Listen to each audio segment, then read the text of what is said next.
trying to measure my words, but I shouldn't. Today was rough. It was rough because I got into a clash with my team.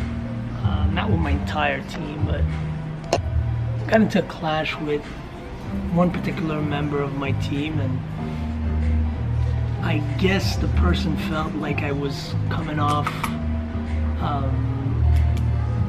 attacking, which can be tough because as a leader, the way you communicate and how you say your message could be misconstrued and misinterpreted.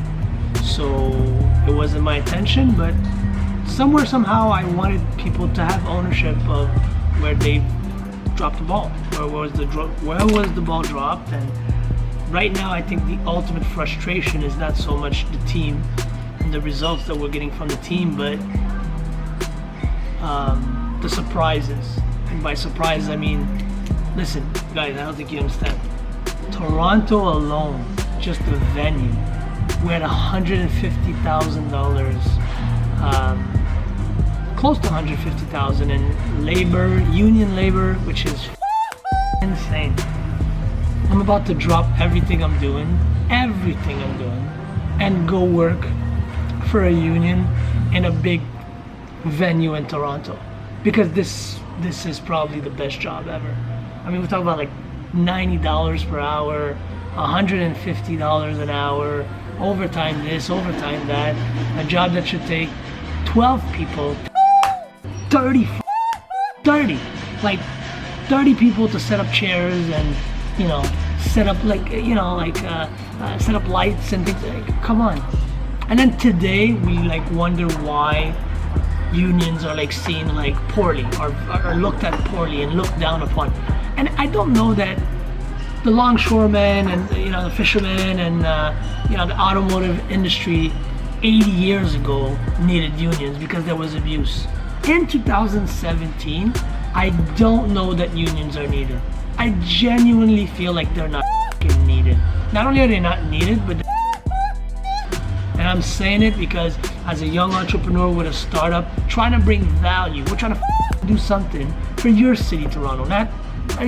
I don't care. I could just stay in Montreal and do me in Montreal and use all my contacts. Here we are trying to go into a new space to create like a nice little, event with a nice little plan and venues. And we're getting about 600, close to 700 people, 750 people.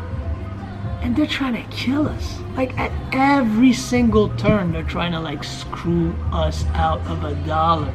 And every time it's like, well, it's the union. So all of this has been brewing for a long time, and it's created financial frustration because every time it's like, today, you know how much it costs to rent chairs? Give me a quote for chairs. How much would chairs cost to rent? Go ahead, comment below. Tell me. $2, $3, $1.50, $5, and I'll tell you what. In some spaces in Toronto where they have unions that are looking out for the union, for the people, that includes us, the people, right? $35 freaking dollars. 35, that's 40 minus 5. That's 45 minus 10. That's 70 divided by 2. $35 per chair. Per chair. So if you have 1,000 people at your event, that's $35,000 of freaking chairs. I could buy a chair for $35. What the I could buy a freaking chair for $35. How the hell are you gonna freaking tell me that I'm renting $35 for one chair?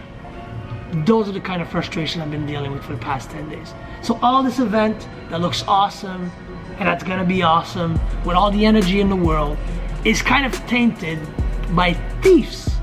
I'm calling them what it is, thieves that are coming in under the umbrella of being privileged partners of unionized venue, literally, are coming in and saying, pay me $35 to sit your butt on a piece of furniture that would cost $35 to buy. This has to be the most profitable business I've ever heard of. Ever heard of. Things you would not believe. A plug, an electrical plug, $200. You need a plug. You rent a venue in Toronto, apparently. You rent a venue, and the venue doesn't come with the cleaning services. Of course not. Of course not. Because when you spend 40, 50,000 on an empty shell, it comes as an empty shell.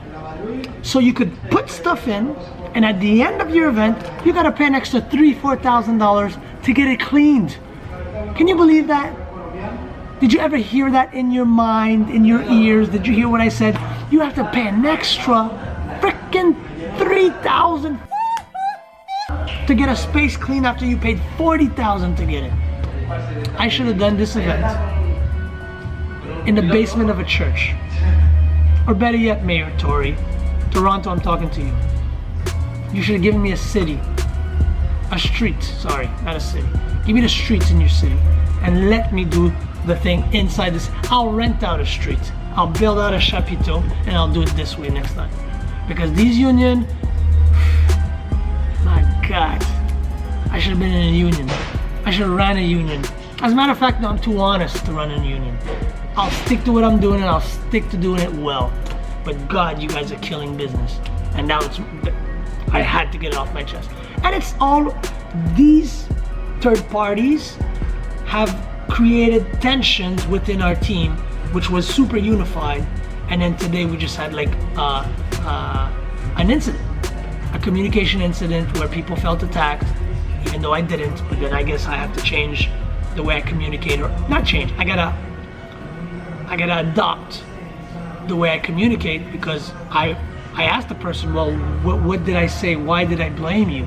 And the person couldn't answer. She said, well, it's the way you say things. And I said, well, how did I say it? The person couldn't answer. But she felt attacked because I was saying that the budget keeps exploding and exploding. And at the end of the day, we're a business. Like any other business. Your expenses should stay below your revenue. If your expenses exceed your revenue, you have a problem. Period. At the very least, you should break even and make sure you bring value to whoever attended your conference. But right now, I'm telling you this. This venue is making it very hard for me to have any sort of faith in our politics, in our unions, in grown people business. Because we're trying to do something cool, but it's just not easy. At the end of the day, Influence Toronto 2017 is going to be pretty because we have a great team and I believe in my team. So we're going to make the best of it. Anyways, got to go back to work. Peace.